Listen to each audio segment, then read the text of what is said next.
ಒಂದು ವಿವಾದಕ್ಕೆ ಹೆಜ್ಜೆ ಇಟ್ಟಿದೆ. ಜಾತಿ ಗಣತಿಗೆ ಕೈ ಹಾಕಿ ಮತ್ತೆ ಸಂಕಷ್ಟಕ್ಕೆ ಸಿಲುಕಿಕೊಂಡಿದೆ. ಇದನ್ನೇ ಬಿಜೆಪಿ ಬ್ರಹ್ಮಾಸ್ತ್ರವಾಗಿ ಪ್ರಯೋಗಿಸ್ತಾ ಇದೆ. ಕಾಂಗ್ರೆಸ್ ವಿರುದ್ಧ ಜಾತಿಯ ಬಾಣವನ್ನ ಹೂಡಿದೆ. ಇದಕ್ಕೆ ಸಂಬಂಧಪಟ್ಟಂತಹ ಒಂದು ವರದಿ ಇದೆ, ನೋಡ್ಕೊಂಡ್ಬನ್ನಿ.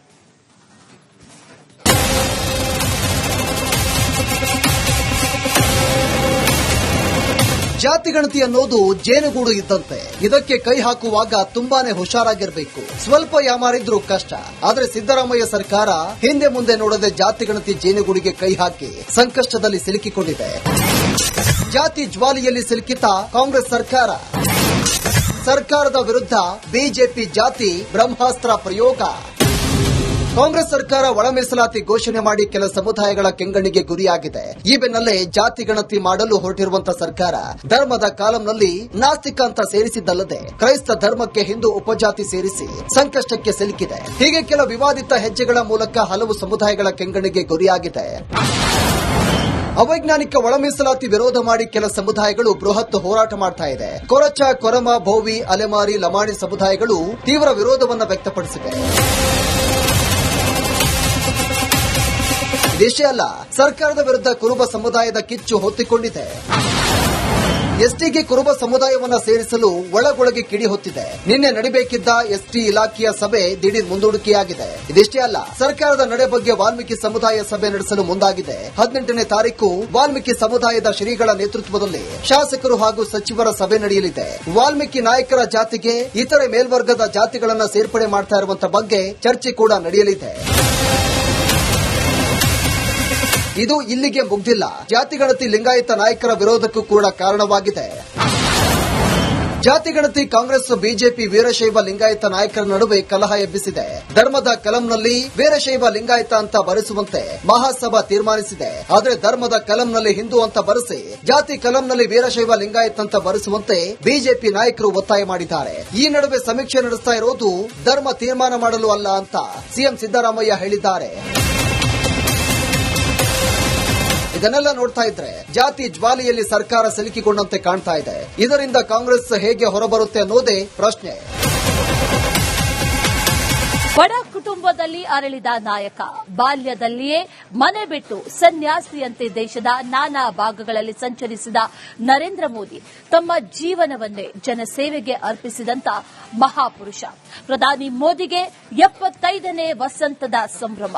ಮೋದಿ ಸಾಧನೆಯ ಒಂದು ಸಣ್ಣ ಝಲಕ್ ಇಲ್ಲಿದೆ ನೋಡಿ.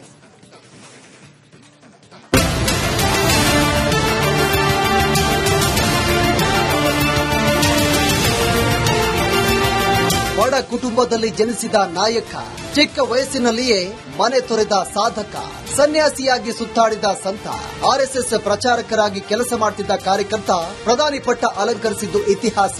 ಸತತ 12 ವರ್ಷಗಳಿಂದ ದೇಶವನ್ನ ಮುನ್ನಡೆಸ್ತಾ ಇರುವಂತಹ ಪ್ರಧಾನಿ ಮೋದಿ 75ನೇ ವಸಂತಕ್ಕೆ ಕಾಲಿಟ್ಟಿದ್ದಾರೆ.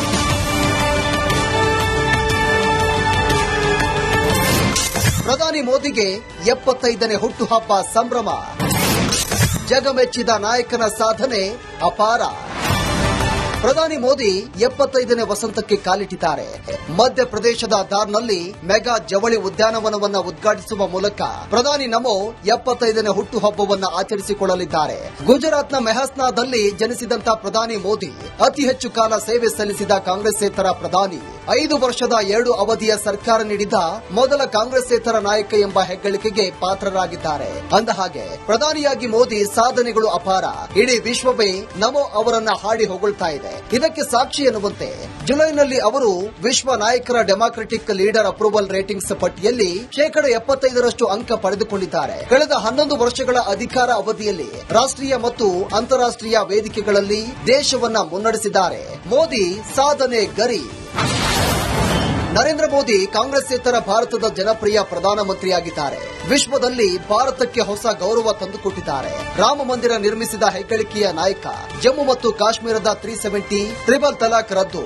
ಭಾರತದಲ್ಲಿ ಮೂಲ ಸೌಕರ್ಯಕ್ಕೆ ಹೆಚ್ಚಿನ ಒತ್ತು, ಸ್ಮಾರ್ಟ್ ಸಿಟಿ ಯೋಜನೆಯ ನಗರೋತ್ಥಾನ ಸ್ಥಾಪನೆ, ಡಿಜಿಟಲ್ ಭಾರತದ ನಿರ್ಮಾಣಕ್ಕೆ ಅಚಲ ಗುರಿ, ಆತ್ಮ ನಿರ್ಭರ ಭಾರತ್ ನಡಿ ಸ್ವದೇಶಿ ವಸ್ತುಗಳಿಗೆ ಒತ್ತು, ಕಡಿಮೆ ದರ ಇಂಟರ್ನೆಟ್ ಹರಿಕಾರನಾಗಿ ಮೇಕ್ ಇನ್ ಇಂಡಿಯಾ ಮೂಲಕ ವಿದೇಶಗಳಿಗೆ ಟಕ್ಕರ್ ಕೊಟ್ಟರು. ಅಮೆರಿಕ, ಚೀನಾ, ರಷ್ಯಾ ಸೇರಿ ವಿದೇಶಗಳ ಉತ್ತಮ ವ್ಯಾಪಾರ ಸಂಬಂಧ ರಚನೆ ಮಾಡಿದ್ರು. ನೆರೆಹೊರೆ ದೇಶಗಳಲ್ಲಿ ಅತಂತ್ರವಾದ್ರು. ಭಾರತವನ್ನ ಸುಭದ್ರವಾಗಿಸಿದ್ರು. ಭಾರತದ ನೌಕಾಪಡೆ, ವಾಯುಪಡೆ, ಭೂಸೇನೆಯಲ್ಲಿ ಗಮನಾರ್ಹ ಬದಲಾವಣೆ ಮಾಡುವಲ್ಲಿ ಪ್ರಮುಖ ಪಾತ್ರ ವಹಿಸಿದ್ರು. ಬಡ ಕುಟುಂಬದಲ್ಲಿ ಹುಟ್ಟಿ ಬಾಲ್ಯದಲ್ಲಿಯೇ ಮನೆ ಬಿಟ್ಟು ಸನ್ಯಾಸಿಯಂತೆ ದೇಶದ ನಾನಾ ಭಾಗಗಳಲ್ಲಿ ಸಂಚರಿಸಿದ ನರೇಂದ್ರ ಮೋದಿ ತಮ್ಮ ಜೀವನವನ್ನೇ ಜನಸೇವೆಗೆ ಅರ್ಪಿಸಿದ್ರು. ಪ್ರಚಾರಕರಾಗಿ ಆರ್ಎಸ್ಎಸ್ನಲ್ಲಿ ಕಾರ್ಯನಿರ್ವಹಿಸಿದ ಅವರು ನಂತರ ಬಿಜೆಪಿ ಮೂಲಕ ರಾಜಕೀಯ ಪ್ರವೇಶ ಮಾಡಿ 2001ರಿಂದ ಈವರೆಗೂ ರಾಜಕೀಯ ಜೀವನವನ್ನ ಯಶಸ್ವಿಯಾಗಿ ನಡೆಸಿಕೊಂಡು ಬಂದಿದ್ದಾರೆ. ಇಂದಿಗೆ ಅದು ಇತಿಹಾಸದ ಪುಟಗಳಲ್ಲಿ ಚಿನ್ನದ ಅಕ್ಷರಗಳಲ್ಲಿ ದಾಖಲಾದಂತಾಗಿದೆ. Bureau report, Republic Kannada. ಬಡ ಕುಟುಂಬದಲ್ಲಿ ಅರಳಿದ ನಾಯಕ, ಬಾಲ್ಯದಲ್ಲಿಯೇ ಮನೆ ಬಿಟ್ಟು ಸನ್ಯಾಸಿಯಂತೆ ದೇಶದ ನಾನಾ ಭಾಗಗಳಲ್ಲಿ ಸಂಚರಿಸಿದ ನರೇಂದ್ರ ಮೋದಿ ತಮ್ಮ ಜೀವನವನ್ನೇ ಜನಸೇವೆಗೆ ಅರ್ಪಿಸಿದಂತ ಮಹಾಪುರುಷ. ಪ್ರಧಾನಿ ಮೋದಿಗೆ 75ನೇ ವಸಂತದ ಸಂಭ್ರಮ. ಮೋದಿ ಸಾಧನೆಯ ಒಂದು ಸಣ್ಣ ಝಲಕ್ ಇಲ್ಲಿದೆ ನೋಡಿ.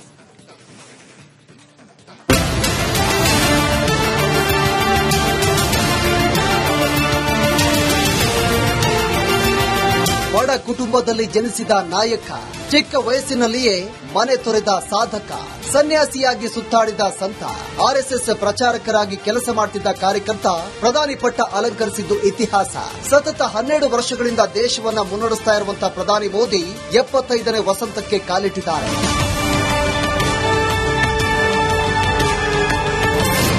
ಪ್ರಧಾನಿ ಮೋದಿಗೆ 75ನೇ ಹುಟ್ಟುಹಬ್ಬ ಸಂಭ್ರಮ. ಜಗಮೆಚ್ಚಿದ ನಾಯಕನ ಸಾಧನೆ ಅಪಾರ. ಪ್ರಧಾನಿ ಮೋದಿ 75ನೇ ವಸಂತಕ್ಕೆ ಕಾಲಿಟ್ಟಿದ್ದಾರೆ. ಮಧ್ಯಪ್ರದೇಶದ ದಾರ್ನಲ್ಲಿ ಮೆಗಾ ಜವಳಿ ಉದ್ಯಾನವನವನ್ನು ಉದ್ಘಾಟಿಸುವ ಮೂಲಕ ಪ್ರಧಾನಿ ನಮೋ 75ನೇ ಹುಟ್ಟುಹಬ್ಬವನ್ನು ಆಚರಿಸಿಕೊಳ್ಳಲಿದ್ದಾರೆ. ಗುಜರಾತ್ನ ಮೆಹಸ್ನಾದಲ್ಲಿ ಜನಿಸಿದಂತ ಪ್ರಧಾನಿ ಮೋದಿ ಅತಿ ಹೆಚ್ಚು ಕಾಲ ಸೇವೆ ಸಲ್ಲಿಸಿದ ಕಾಂಗ್ರೆಸ್ಸೇತರ ಪ್ರಧಾನಿ. 5 ವರ್ಷದ 2 ಅವಧಿಯ ಸರ್ಕಾರ ನೀಡಿದ ಮೊದಲ ಕಾಂಗ್ರೆಸ್ಸೇತರ ನಾಯಕ ಎಂಬ ಹೆಗ್ಗಳಿಕೆಗೆ ಪಾತ್ರರಾಗಿದ್ದಾರೆ. ಅಂದಹಾಗೆ ಪ್ರಧಾನಿಯಾಗಿ ಮೋದಿ ಸಾಧನೆಗಳು ಅಪಾರ. ಇಡೀ ವಿಶ್ವವೇ ನಮೋ ಅವರನ್ನ ಹಾಡಿ ಹೊಗಳ್ತಾ ಇದೆ. ಇದಕ್ಕೆ ಸಾಕ್ಷಿ ಎನ್ನುವಂತೆ ಜುಲೈನಲ್ಲಿ ಅವರು ವಿಶ್ವ ನಾಯಕರ ಡೆಮಾಕ್ರೆಟಿಕ್ ಲೀಡರ್ ಅಪ್ರೂವಲ್ ರೇಟಿಂಗ್ಸ್ ಪಟ್ಟಿಯಲ್ಲಿ 75% ಅಂಕ ಪಡೆದುಕೊಂಡಿದ್ದಾರೆ. ಕಳೆದ 11 ವರ್ಷಗಳ ಅಧಿಕಾರ ಅವಧಿಯಲ್ಲಿ ರಾಷ್ಟ್ರೀಯ ಮತ್ತು ಅಂತಾರಾಷ್ಟ್ರೀಯ ವೇದಿಕೆಗಳಲ್ಲಿ ದೇಶವನ್ನ ಮುನ್ನಡೆಸಿದ್ದಾರೆ. ಮೋದಿ ಸಾಧನೆ ಗರಿ. ನರೇಂದ್ರ ಮೋದಿ ಕಾಂಗ್ರೆಸ್ಸೇತರ ಭಾರತದ ಜನಪ್ರಿಯ ಪ್ರಧಾನಮಂತ್ರಿಯಾಗಿದ್ದಾರೆ.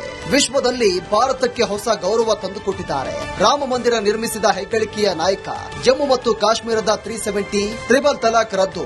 ಭಾರತದಲ್ಲಿ ಮೂಲ ಸೌಕರ್ಯಕ್ಕೆ ಹೆಚ್ಚಿನ ಒತ್ತು, ಸ್ಮಾರ್ಟ್ ಸಿಟಿ ಯೋಜನೆಯ ನಗರೋತ್ಥಾನ ಸ್ಥಾಪನೆ, ಡಿಜಿಟಲ್ ಭಾರತದ ನಿರ್ಮಾಣಕ್ಕೆ ಅಚಲ ಗುರಿ, ಆತ್ಮ ನಿರ್ಭರ ಭಾರತ್ ನಡಿ ಸ್ವದೇಶಿ ವಸ್ತುಗಳಿಗೆ ಒತ್ತು, ಕಡಿಮೆ ದರ ಇಂಟರ್ನೆಟ್ ಹರಿಕಾರನಾಗಿ ಮೇಕ್ ಇನ್ ಇಂಡಿಯಾ ಮೂಲಕ ವಿದೇಶಗಳಿಗೆ ಟಕ್ಕರ್ ಕೊಟ್ಟರು. ಅಮೆರಿಕ, ಚೀನಾ, ರಷ್ಯಾ ಸೇರಿ ವಿದೇಶಗಳ ಉತ್ತಮ ವ್ಯಾಪಾರ ಸಂಬಂಧ ರಚನೆ ಮಾಡಿದ್ರು. ನೆರೆಹೊರೆ ದೇಶಗಳಲ್ಲಿ ಅತಂತ್ರವಾದ್ರು. ಭಾರತವನ್ನ ಸುಭದ್ರವಾಗಿಸಿದ್ರು. ಭಾರತದ ನೌಕಾಪಡೆ, ವಾಯುಪಡೆ, ಭೂಸೇನೆಯಲ್ಲಿ ಗಮನಾರ್ಹ ಬದಲಾವಣೆ ಮಾಡುವಲ್ಲಿ ಪ್ರಮುಖ ಪಾತ್ರ ವಹಿಸಿದ್ರು. ಬಡ ಕುಟುಂಬದಲ್ಲಿ ಹುಟ್ಟಿ ಬಾಲ್ಯದಲ್ಲಿಯೇ ಮನೆ ಬಿಟ್ಟು ಸನ್ಯಾಸಿಯಂತೆ ದೇಶದ ನಾನಾ ಭಾಗಗಳಲ್ಲಿ ಸಂಚರಿಸಿದ ನರೇಂದ್ರ ಮೋದಿ ತಮ್ಮ ಜೀವನವನ್ನೇ ಜನಸೇವೆಗೆ ಅರ್ಪಿಸಿದ್ರು. ಪ್ರಚಾರಕರಾಗಿ ಆರ್ಎಸ್ಎಸ್ನಲ್ಲಿ ಕಾರ್ಯನಿರ್ವಹಿಸಿದ ಅವರು ನಂತರ ಬಿಜೆಪಿ ಮೂಲಕ ರಾಜಕೀಯ ಪ್ರವೇಶ ಮಾಡಿ 2001ರಿಂದ ಈವರೆಗೂ ರಾಜಕೀಯ ಜೀವನವನ್ನ ಯಶಸ್ವಿಯಾಗಿ ನಡೆಸಿಕೊಂಡು ಬಂದಿದ್ದಾರೆ. ಇಂದಿಗೆ ಅದು ಇತಿಹಾಸದ ಪುಟಗಳಲ್ಲಿ ಚಿನ್ನದ ಅಕ್ಷರಗಳಲ್ಲಿ ದಾಖಲಾದಂತಾಗಿದೆ. Bureau report, Republic Kannada.